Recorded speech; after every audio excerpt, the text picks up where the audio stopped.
The body weighs only 20% of its original mass. It's not a mummy from an ancient tomb. It's an artifact of science. The question recorded in the lab notes was simple. How long does it take to turn a living human being into a desiccated husk using nothing but cold air and time? To find the answer, you first have to stop seeing a person. You call them Maruta. Logs. You strap them down, you turn on the fan, and you wait.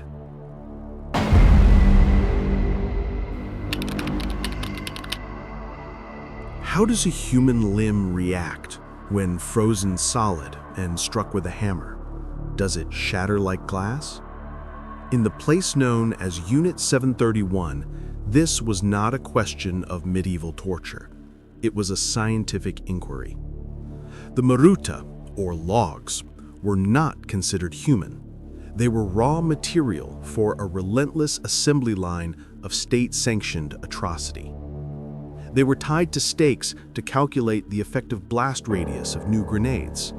They were dissected alive without anesthetic to observe the effects of plague and syphilis on living organs.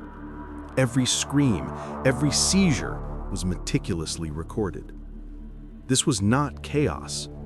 It was a ledger of nightmares, written in the language of science. But the final experiment was not performed on the prisoners.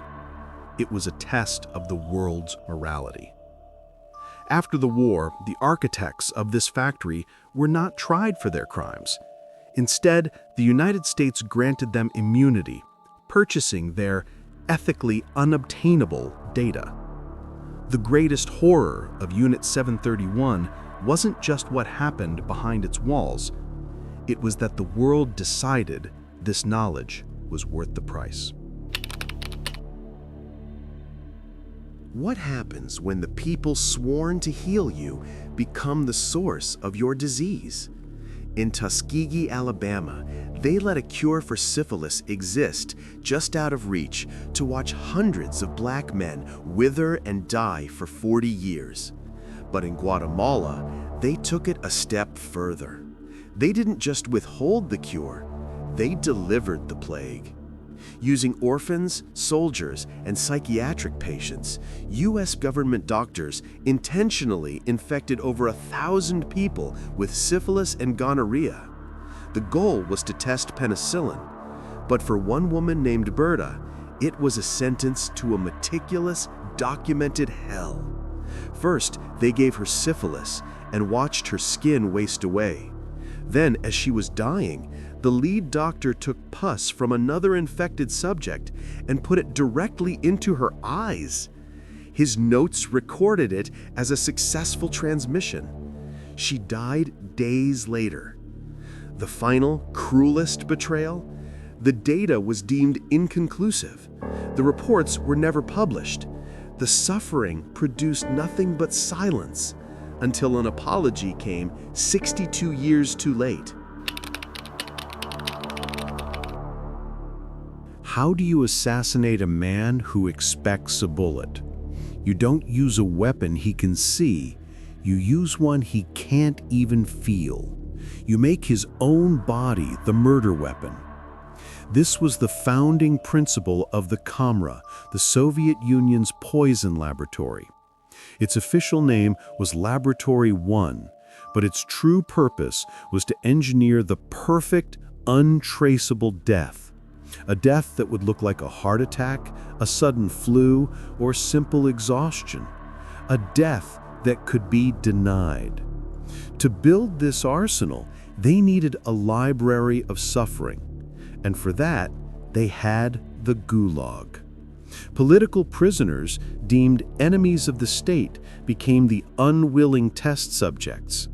They were told they were receiving vitamins or medicine. Instead, they were administered a catalog of agony, ricin that shredded their insides, cyanide that triggered violent seizures, curare that paralyzed their muscles, forcing them to suffocate while fully conscious. Every spasm, every gasp for air was a data point. The scientists weren't just killing, they were refining. They were searching for a masterpiece. And they found it. A poison known only as C2. It was colorless, odorless, and tasteless. But its effect was its true genius. It didn't cause a violent telltale reaction. Instead, it was like liquid depression. The victim would simply become weak, quiet, and calm. Their vital signs would fade rapidly, as if they were simply giving up on life. Death occurred within 15 minutes, leaving behind a corpse that looked, to any coroner, like it had simply stopped. It was the ultimate ghost, a weapon that erased its own existence upon use. The Soviet Union is gone. Russian officials claim the Kamra was dismantled, its secrets buried, but the knowledge of how to craft an invisible death doesn't simply vanish. In a world where political opponents still fall suddenly ill, where dissidents are poisoned in foreign cities, the silence left by C2 is deafening. The lab may be closed, but the question it perfected still hangs in the air. Was it a natural death, or was it a ghost from the past delivered in a single, invisible drop? After everything we have witnessed, the industrial-scale cruelty of the 20th century, it's tempting to think this darkness is a modern disease, a symptom of technology, of total war, of ideologies gone mad. But what if it's not? What if the blueprint for it all was written not in a top-secret file, but on a papyrus scroll 2,000 years ago? Forget the hidden labs and the threat of execution. Imagine a public square in Alexandria, the intellectual capital of the world. A crowd gathers not for an execution, but for a demonstration. The man on the stage is not a torturer. He is Herophilus, the father of anatomy, the most celebrated physician of his time. And the subjects on his table, supplied by the king himself, are condemned criminals. They are also alive. This was vivisection, live human dissection, performed in public. There was no anesthetic. The goal was to answer the most fundamental questions. What does the brain do? How do the nerves function? For 40 years, Herophilus and his student meticulously cut into conscious human beings, paralyzing them nerve by nerve, tracing the very architecture of pain. He was the first to prove that the brain, not the heart, was the seat of intelligence.